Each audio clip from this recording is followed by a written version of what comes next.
o Novo Testamento, ele também revela várias orações em vários lugares. A gente vê Ana, os apóstolos, a igreja primitiva, Pedro, João, Paulo, todos eles estão orando. Mas quando nós nos atemos à vida de Jesus, nós temos que considerar e entendemos por que aqueles discípulos chegaram para Jesus e disseram: ensina-nos a orar. Porque quando eles viam a Jesus orando, e eles puderam ver isso inúmeras vezes, eles perceberam que com a história deles, eles não sabiam orar. Eles estavam simplesmente diante do exemplo supremo em toda a Escritura do que é uma vida de oração, o que é levar uma vida com um estilo de vida de oração. Quero destacar com vocês aqui, em que circunstâncias nós vemos Jesus orando. Primeiro, Jesus orou no seu batismo. Em Lucas 3 nos diz: quando todo o povo estava sendo batizado, também Jesus o foi, e enquanto ele estava orando, o céu se abriu.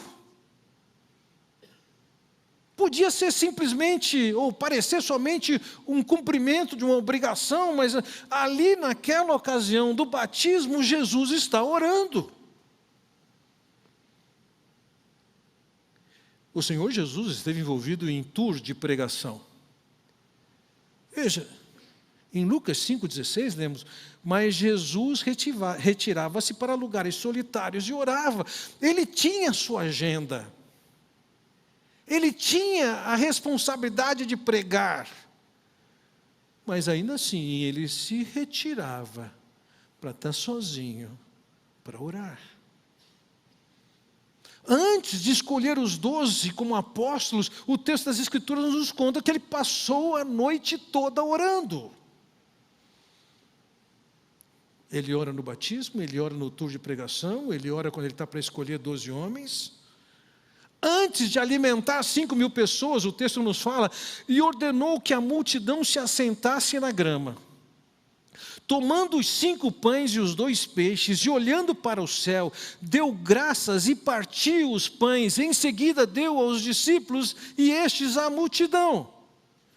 Ele estava diante de mais um milagre, e foi muito comum o registro de Jesus orando antes que fizesse o milagre que ele tinha para fazer.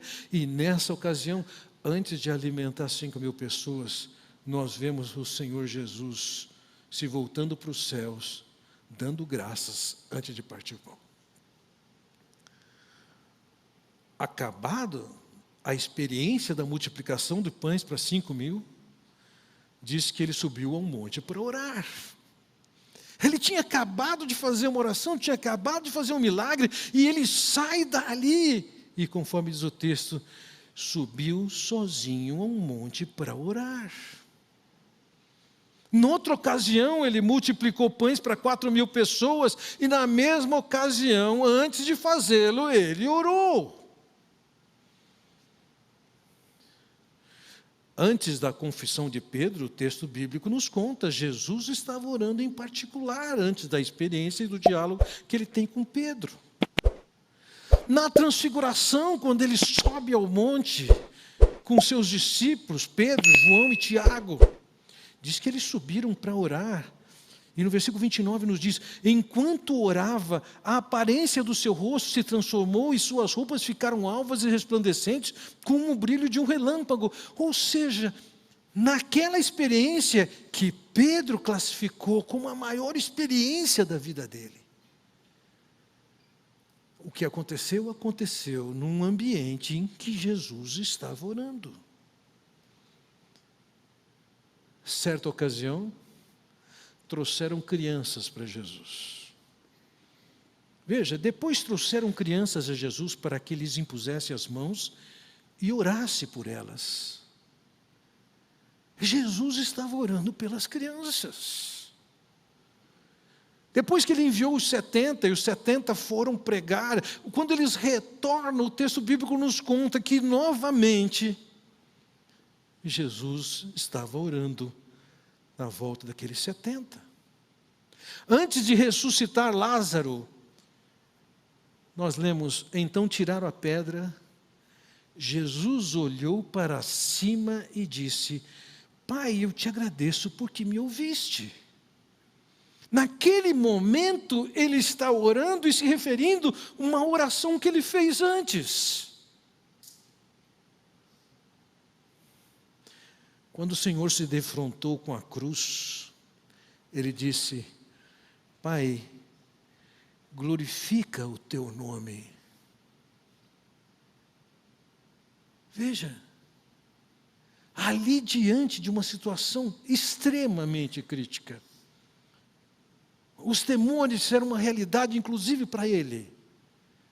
Não tanto pelo fato de que iria enfrentar uma tortura e uma morte física, mas porque ia experimentar a entrada do pecado da humanidade nele e a sua relação com Deus seria quebrada. Glorifica teu nome.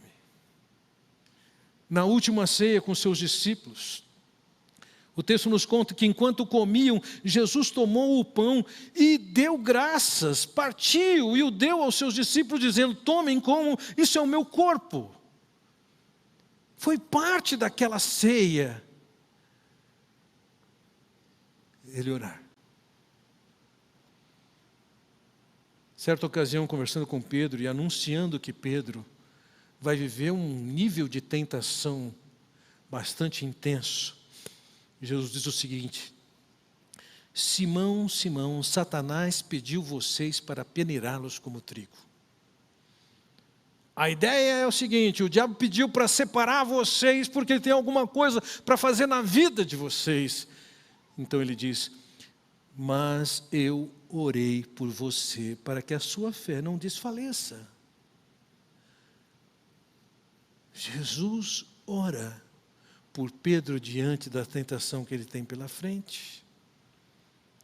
Quando estavam no Getsemane, então Jesus foi com seus discípulos para um lugar chamado Getsemane e disse-lhes: sentem-se aqui enquanto vou ali orar. Quando ele está na cruz, por volta das 3 da tarde, Jesus bradou em alta voz: Eloi, Eloi, lama sabachthani, que significa: meu Deus, por que me abandonaste? Depois da sua morte e ressurreição, ele se encontra com os discípulos no caminho de Emaús. E o texto nos diz em Lucas 24, quando estava à mesa com eles, tomou o pão e deu graças. Quando ele estava para subir aos céus, tendo levado até a proximidade de Betânia, Jesus levantou as mãos e os abençoou. Na sua oração sacerdotal em João capítulo 17, depois de dizer isso, Jesus olhou para o céu e orou: Pai, chegou a hora, glorifica o teu filho para que o teu filho te glorifique. Você percebe?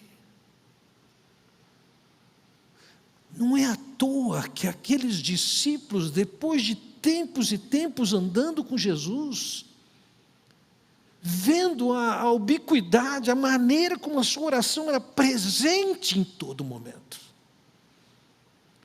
eles chegam para Jesus e diz: ensina-nos a orar.